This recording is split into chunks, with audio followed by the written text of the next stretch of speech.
Georgia has jailed 4 key opposition figures. It's part of a crackdown on dissent, they say, that followed a disputed election last October. Nearly all leaders of Georgia's pro-Western opposition are now behind bars.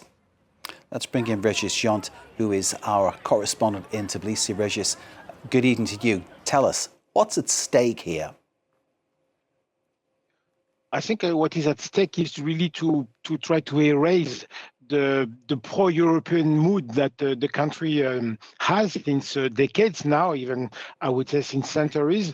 And this is really what's going on now. And this is why even not 4, but in fact, since the 22nd of May, 7 prominent leaders from the opposition have been jailed. And meanwhile, there are also some very strong attacks against the NGOs, which are usually pro-Western and financed by the West. And the law was adopted last year, remember, against what they call the foreign agent law. But in fact, it's just a strike against the pro-Western mood, as the government is now obviously aligned with Russia. Indeed, the aim of Georgians is to get into the European Union. Of course, Russia trying to put pressure on in many ways to keep Georgia within its orbit.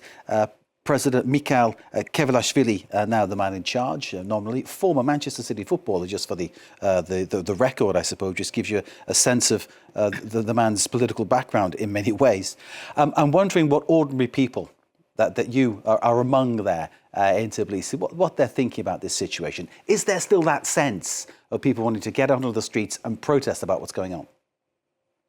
I think a lot of them are confused because the government tries to depict itself as a pro-Western, but not the West of the liberal countries of Brussels, but being what they call a European with dignity, because they want to re-stigmatize, for example, homosexuals and depict Europe as only defending homosexuals. So this is really a very populist agenda in this regard. And some people are lost also because the government also did a lot of campaign, for example, for the last elections in October, the parliamentary elections, on do you want war or peace? Peace with us, war with our adversaries within the political spectrum of Georgia. So this is why they are confused.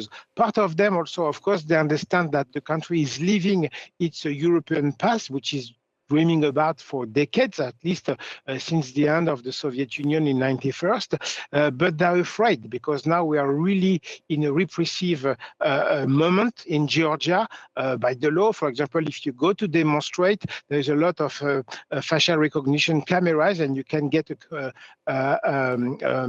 penalty for 5,000 laris, which is something about 1,800 euros, which is huge, of course. So a lot of people are afraid. They're afraid also that they could be jailed. For example, at the moment, there are at least 60 or 65 political prisoners in Georgia. So really, the mood has changed. It was for long a country which was a kind of democratic model in the region, and now it became really a country going towards some kind of dictatorship. Regis, thank you very much indeed. Regis Gente is keeping watching brief for us on all the developments there in Tbilisi, Georgia, of course, that disputed election. And it now seems that most of the opposition banged up in jail. We're watching that story for all developments.